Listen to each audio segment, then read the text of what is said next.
사랑의 빛 외에는 아무에게든지 아무 빛도 지지 말라. 남을 사랑하는 자는 율법을 다 이루었느니라.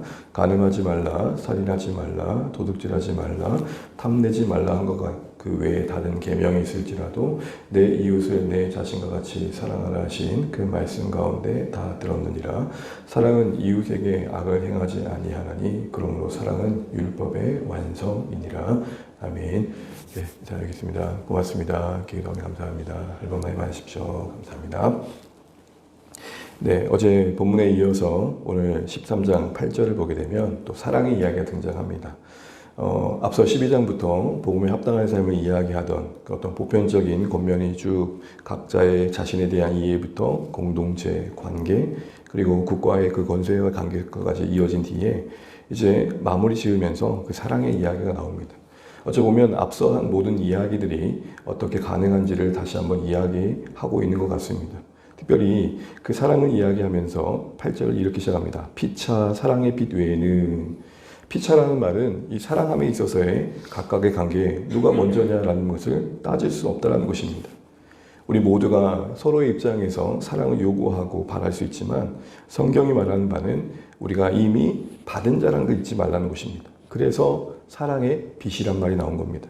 물론 이왕이면 이 새벽에 발음이 정확하게 될지 모르겠습니다. 사랑의 빛 그러면 얼마나 좋습니까? 그런데 사랑의 빛이라 그럽니다. 철저히 사랑 앞에서 우리가 받은 자임을 놓치면 빛이 될 수 없다는 겁니다. 빛이 있어야 빛이 된다는 겁니다. 이 빛이라는 말은 또 어떤 면에서는 책무적인 것도 있는 거죠.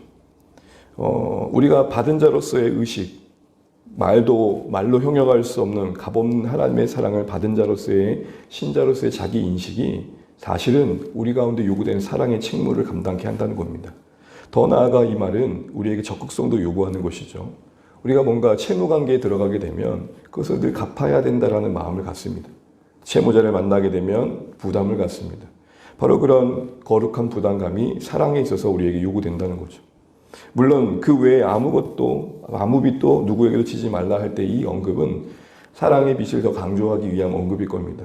절대적인 경제생활에 대한 원칙을 금하고 있는 건 아니라는 것이죠. 개인적으로 우리가 물질을 대출을 하고 어떤 채무관계를 맺을 수 있지만 사실 여기서 말하는 것은 그것 자체를 금한다기보다는 그런 빚은 최대한 빨리 갚아야 될 것이다. 그런데 사랑의 빛은 늘 느긋해야 된다는 것입니다. 늘 못 갚은 것처럼. 이 말은 즉슨 이만하면 됐지 뭐. 사실은 이런 마음이 그리스도의 사랑을 받은 신자로선 해서는 안 되는 마음일 수 있다라는 것이죠. 늘 부채의식을 갖듯 이웃에게 묻 영혼들에게 함께하는 분들에게 내가 받은 이 사랑을 다 어떻게 갚노라는 이 마음이, 이 은혜의 심령이 오늘 이 바울이 우리에게 언급하고 있는 이야기일 것입니다.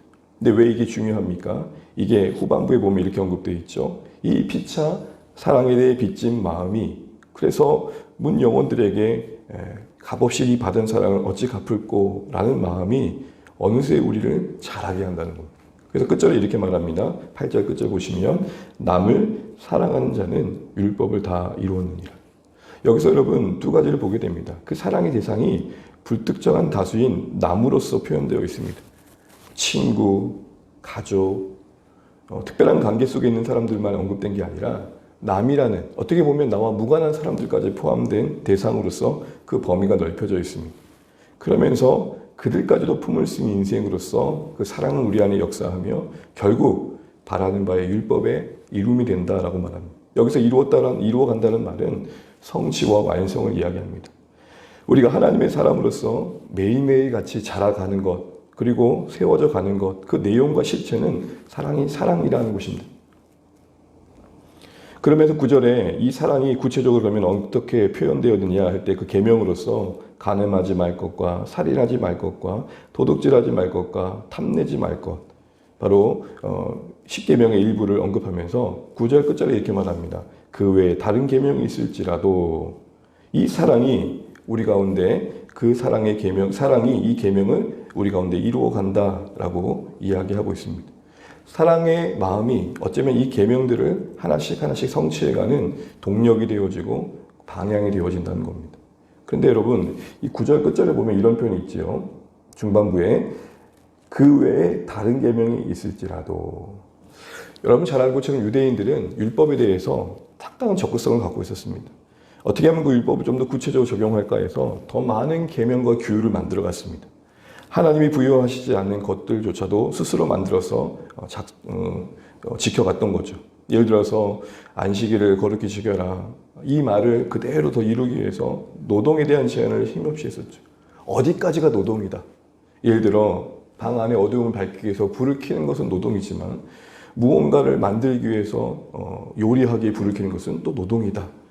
이런 식으로 해서 디테일하게 모든 걸 나눴던 것입니다. 근데 여러분 이게 웃긴 게 이런 디테일한 게 처음에 마음에는 잘 지켜보려고 했던 것들인데 이게 어느새 내용이 빠지고 형식화 될 때뿐만 아니라 자기 모습에 빠지더라는 것입니다. 우리 가끔 신앙생활 하다 보면 그런 말을 하잖아요. 내가 결코 그런 일은 안 할 것이다. 나는 절대 그런 일은 안 할 것이다. 그런데 어떤 상황이 되고 어떤 여건이 되고 부득이하게 그걸 할 수밖에 없는 상황이 됐을 때 우리는 자기 모습에 빠질 때가 있습니다. 어떤 원칙을 정한다는 건 중요합니다. 근데 그 원칙이 사람과의 관계 속에서 이끌어져야 되지 원칙으로만 규칙으로만 우리의 신앙을 채우다 보면 사실은 우리가 목적했던 바를 이룰 수 없다는 겁니다. 어떻게 보면 신앙생활에 많은 제재와 규제보다 더 중요한 것은 우리가 어떠한 사랑을 받은지를 늘 알고 그 사랑을 품어가는 것입니다. 그 사랑이 현실 속에서 관계 속에서 우리 안에 구체적인 지혜를 만들어 가도록 돕는 것이죠. 하나님, 내가 사랑하는 우리 가족들을 위해서 내가 무엇을 할 수 있을까요? 그런 가운데 품게 되어지는 마음의 구체적인 생각들이 우리 삶을 채워가는 것이 우리에게 원하시는 어떻게 보면 신앙일 것입니다. 근데 간혹 우리의 신앙이 수많은 규칙들로 채워지고 그거를 지켜가는 쪽으로 갈 때가 있습니다. 오늘 바울이 말하지 않습니까? 그 외에 다른 계명이 있을지라도 이 말은 그 외에 다른 계명으로서 우리의 신앙을 말하려고 하지 말라는 것입니다. 숱한 계명을 가지고 난 이런 사람이야. 이렇게 거룩하게 살려고 노력하고 있고 이런 것을 지키고 있어.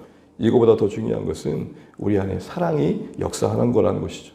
너무 뻔히 아는 것지만 이 사랑이 우리를 완성케 하기 때문입니다. 그래서 10절에 이렇게 말하고 있습니다. 우리 10절 말씀 읽고 마치도록 하겠습니다.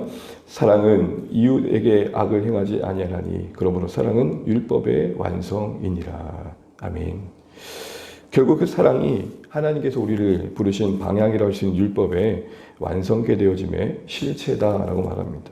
그런데요, 문득 개인적인 묵상을 하며 이런 질문을 해봅니다. 왜 바울은 굳이 사랑은 이웃에게 선을 행하는 거라고 말하지 아니하고 악을 행하지 아니하는 거라는 부정적인 측면으로 사랑을 말할까요? 어쩌면 우리의 오늘의 실체를 거듭말하는 거 아니겠습니까? 우리 안에 가만히 있으면 품어지는 마음은 누군가를 더 위해 주기보단 어떻게 하면 내가 더 인정받고 내가 어떻게 하면 내 몫을 챙기고 어떻게 하면 내가 손해보지 않을까 하는 마음들이 사실은 더 실제입니다. 우리 안에 넉넉히 풍성하여서 무언가 타인을 위해 하고 싶은 마음이 늘 가득할 때보다는 우리 자신의 이기적인 생각이 우리를 주장할 때가 더 많다라는 것이죠. 어쩌면 사랑이 우리 안에 역사하는 실제적인 모습은 뭐뭐하지 아니하는 것입니다.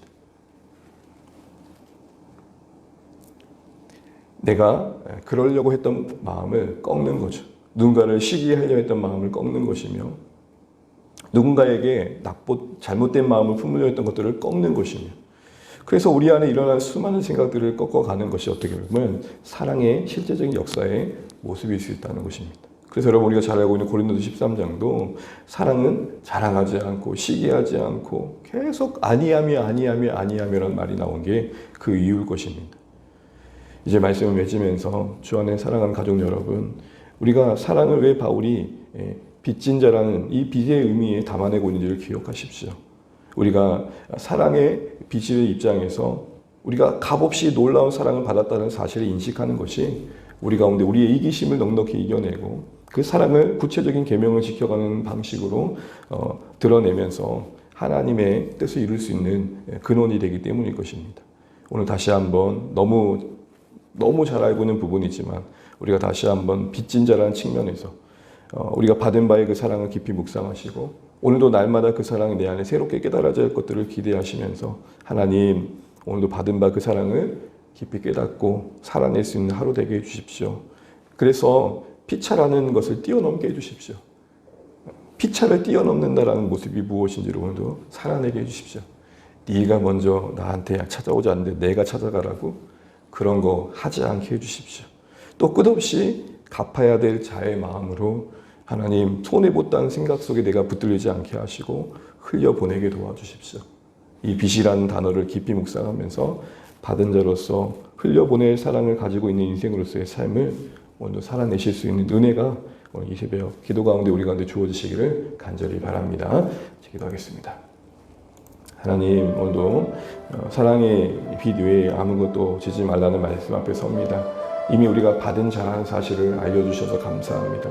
예수 그리스도의 십자가를 묵상해 보며 하나님의 그 사랑이 우리 가운데 역사하고 있는지를 돌아보게 됩니다. 날마다 그 사랑을 들어야 우리 인생입니다. 아침 한 개씩 사라지듯 하나님, 우리가 그 사랑을 쉽게 잊을 수밖에 없는 존재임을 고백합니다. 오늘도 이 말씀 앞에 서게 하셨으니 하나님의 사랑 받은 자로서 우리가 어떠한 은혜 안에 있는지 기억하게 하시고 그 사랑을 따라 살 수 있도록 하나님 그 사랑 풍성히 깨닫게 해주십시오. 이 사랑의 깨달음 속에 피차를 뛰어넘는 내 이기심을 뛰어넘는 나의 약함을 뛰어넘는 말씀의 삶이 우리 안에 있게 해달라고 사랑의 구체적으로 계명을 통해 이루어지는 이 모습들을 우리 가운데 보게 해달라고 기도하시면 좋겠습니다. 또 교회를 위해서, VIP들을 위해서, 사랑하는 자녀들을 위해서, 또 여러분 연약한 분들을 위해서, 또 이 나라의 민족을 위해서, 또 세우신 교회들을 위해서 각자 또 기도 제목까지 기도하시고 주 안에서 평안한 하루 복된 하루 되시길 바랍니다. 같이 기도하시겠습니다. 하나님 아버지 은혜를 감사합니다. 오늘 우리가 살아내야 할 하루를 맞이하게 됩니다. 사랑의 빛 외에는 아무것도 주지 말라는 주의 말씀을 기억합니다. 우리가 받은 자로서 값없이 그 은혜를 흘려보내야 되는 하나님 아버지, 정말로 이 거룩한 채무의식이 우리 가운데 물질적 미선에 신속히 갚아야겠지만 하나님 이 사랑의 빛만은 끝없이 우리 안에 갚아야 될 것들로 여겨지길 원하시는 하나님, 우리 가운데 날마다 십자가의 사랑이 깨달아지게 도와주시고 이 사랑의 빚진 자라는 사실들을 우리가 용서받은 자라는 사실들을 잊지 않도록 우리 모두에게 긍휼을 베풀어 주시옵소서. 이 받은 바의 사랑이 피차간의 사랑을 뛰어넘으며 하나님 아버지 우리 안에 이기심을 뛰어넘는 것임을 기억하게 됩니다. 우리와 이 사랑이 우리를 하루하루 빚어져가며 완성케 해가는 실제임을 알게 됩니다. 하나님, 결국 우리가 그 사랑에 머물러야 되며 그 사랑이 우리 안에 역사해야 되는 고백합니다. 하나님의 사랑이 우리 안에 온전히 역사할 수 있도록 기도하게 하시고 엎드리게 도와주시고 오늘 십자가를 바라볼 수 있도록 이 새벽에 은혜를 베풀어 주시옵소서. 주의 몸된 교회를 붙들어 주시사 세우신 여정 속에 부셨던 그 은혜가 하나님 우리 가운데 계속되게 하시고 하나님 문 영혼들이 또 하나님 아버지 한 분 한 분 또 돌아올 영혼들이 하나님 주 안에서 회복되어지는 은혜 있게 하여 주옵소서. 하나님 연약한 우리 성도님들 긍휼을 베풀어 주시고 하루하루가 참 고단할 텐데 이 일들을 넉넉히 감당할 수 있도록 자비를 베풀어 주시옵소서. 주님, 우리가 참 약합니다. 도와주십시오. 오늘도 우리의 생각과 의지와 감정을 이끌어 주시사 하나님 기뻐하신 하나님 아버지의 삶을 살아갈 수 있도록 자비를 베풀어 주시옵소서. 주님, 사랑하는 자녀들 붙들어 주시고 하나님 아버지 저들이 하나님을 경외하는 인생들 되게 하시고 선택들 앞에 주의 영광을 보게 하시고 저들의 인생을 책임져 주시는 하나님의 사랑과 그 이끄심을 하나님 신뢰하게 하여 주옵소서. 하나님 아버지, 오늘 우리가 살아갈 삶의 자리에 사랑이 역사하게 하시고 이 사랑이 우리의 율법을 완성케 한다 하셨사오니 하나님 아버지, 정말 이 사랑을 의지하며 하나님께 오늘이 원하시는 하나님 백성의 삶의 방향들을 잘 감당하게 도와주십시오. 수많은 규칙들을 세워가는 게 신앙이 아니라 하나님 아버지, 정말 사랑을 묵상할 때 그 사랑이 우리의 그 율법을 완성케 합니다. 하나님 도와주십시오. 하나님, 좀 더 구체화된 삶의 모습들이 살아가면서 경험되게 하여 주십시오.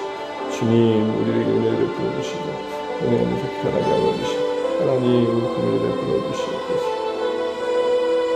주님, 이 나라 민족을 불쌍히 여기시고 하나님 세우신 교회들이 겸손케 하여 주시고 거룩하고 공의로운 나라 되게 하시고 하나님을 경외하는 나라 되게 하시고 이 땅의 교회들이 조국이여 한심하나 우리가 기도하고 있다고 말할 수 있는 그런 은혜의 하나님 간구들이 곳곳에서 충만케 하여 주시고 하나님의 나라가 이루어짐을 우리가 보게 하여 주옵소서. 주님, 우리를 통해 역사하여 주옵소서.